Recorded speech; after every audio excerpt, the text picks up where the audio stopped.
O que deveria ensinar naquele dia? Perguntei ao pai.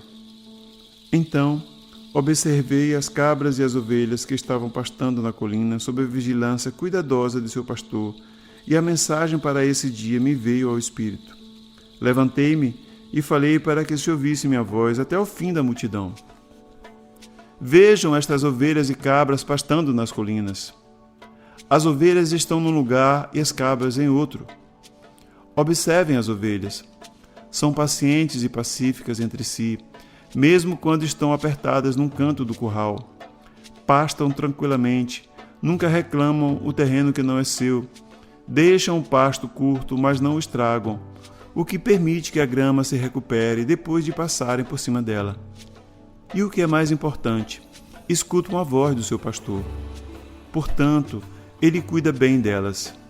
Ele as guia para os melhores pastos e dorme junto a elas durante a noite, para que não sejam atacadas por cães e ladrões. Agora olhem as cabras, como brigam e saltam sobre as pedras e entram em lugares difíceis ou perigosos. Devoram as sarças e a folhagem das árvores. Elas são espoliadoras. Se não fosse por sua utilidade para o homem, não haveria outro lugar para elas a não ser ficarem amarradas o dia todo ou serem enviadas para o deserto. Vejo-os aí embaixo e sei que no meio de vocês há muitas ovelhas e que também há muitas cabras. Houve alguns murmúrios aborrecidos, mas em geral as pessoas se davam empurrões e puxavam o cabelo uns dos outros, apontando as cabras, rindo e concordando com a cabeça. Vocês podem reconhecer as ovelhas pelos seus lares, pelo modo como convivem com os vizinhos e como são vistas por toda a comunidade. Assim também, vocês podem reconhecer as cabras. É possível que elas tenham muitos amigos? Houve um forte clamor da multidão. Não! Seguido de muito riso. O pastor segue as cabras e cuida delas, ou elas têm que se cuidar sozinhas e chegar por si mesmas em casa à noite para serem ordenhadas? De novo a multidão ria e respondia de maneiras distintas, algumas muito engraçadas e engenhosas. E assim é com aqueles que são ovelhas e aqueles que são cabras. Vocês recebem a proteção do Pai se são ovelhas e não são protegidos se são cabras, porque vão teimosamente seguindo seus próprios desejos todos os dias e possivelmente deixando atrás de si um rastro de destruição. Digam-me, o Pai pode proteger aqueles que são cabras? A multidão estava em silêncio, mas escutando atentamente. Vocês dirão então que o Pai está zangado com as cabras e não as protegerá, ou dirão que, assim como o pastor cuida das suas ovelhas e cuidaria das cabras se elas permitissem, o Pai ama as ovelhas e as cabras da mesma forma, mas não pode protegê-las igualmente por causa do seu comportamento natural das cabras? Considerem também os hábitos de alimentação das ovelhas e das cabras. As ovelhas se contentam comendo somente a erva para a qual seus estômagos estão perfeitamente preparados, mas as cabras comem qualquer coisa que encontram e não respeitam sua constituição. O mesmo acontece com aqueles que não cuidam do alimento da sua mente, pois não têm nenhuma meta fixa ou propósito claro.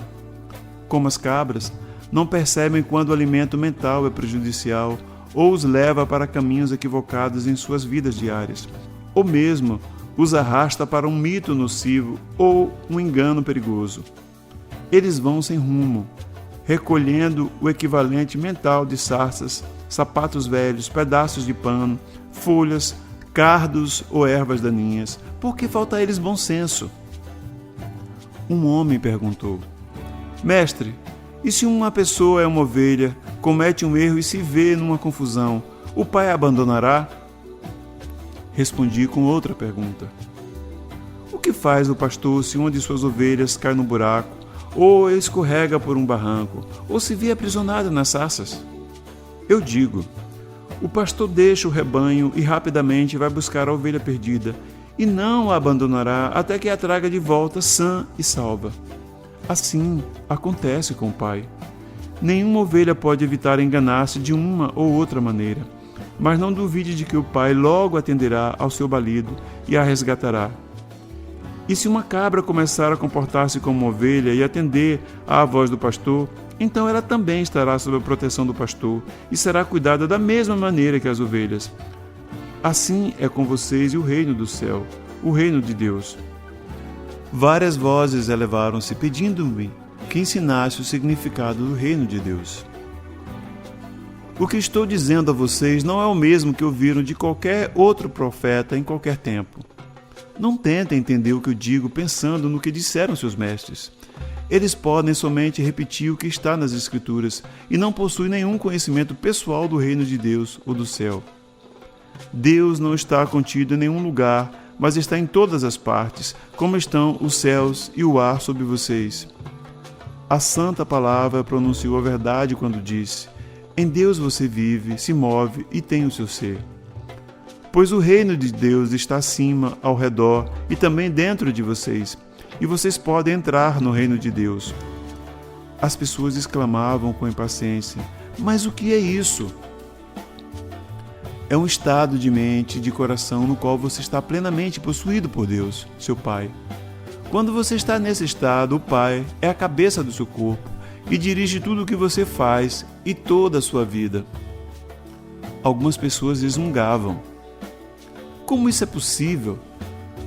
É possível estar tão vazio do eu, de desejos egoístas, inimizades, raiva, ciúmes, cobiça, de desejos de vingança, que somente Deus fique no controle de sua mente e de seu coração. E depois o que acontece? Perguntou uma mulher. Então você entra no estado de ser, que é dirigido por Deus.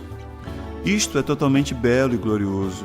É amor, é generosidade, é cuidar dos demais como cuida de si mesmo, é não julgar, pois você aceita os outros tal como são, sabendo que também são filhos de Deus e que estão igualmente sob o cuidado do Pai. É felicidade sem medida, impossível de descrever. É sentir alegria pela beleza do mundo, é vida sem limite e energia aumentada, é saúde e é a satisfação de cada uma de suas necessidades, mesmo antes de tê-las. Por que os rabinos não nos contam estas coisas? Diziam várias pessoas reclamando. Porque só eu vi o Pai. Somente eu sei como se fizeram o mundo e as leis da existência. E porque eu sei todas estas coisas, vocês podem vir a mim e perguntar-me, e eu revelarei tudo o que me foi dado. Digo a verdade. Aqueles de vocês que creem, compreendem e buscam colocar minha palavra em prática a cada dia, serão salvos da tribulação que a humanidade suporta. Vocês sofrem porque não entendem como foram criados e os verdadeiros propósitos para o qual nasceram. Vocês nasceram para serem filhos e herdeiros do Pai, mas vocês viraram as costas a toda a glória do reino e tentam encontrar prazer nas coisas terrenas. Enquanto fizerem isto, nunca encontrarão o reino de Deus, não entrarão no reino dos céus. Como entraremos no reino? Eu já disse, vocês entrarão no reino quando se arrependerem de tudo que vocês são em seus corações e mentes, quando vocês levarem sua maldade ao Pai e pedirem perdão e força para serem limpos de seus pensamentos, palavras e atos malignos e, finalmente, os abandonem todos. Então poderão ter certeza de que estarão prestes a encontrarem o reino dos céus. Quando alcançarem isso, perceberão que sua atitude para com os outros estará mudando, pois o Pai estará fazendo o seu trabalho amoroso em seu interior.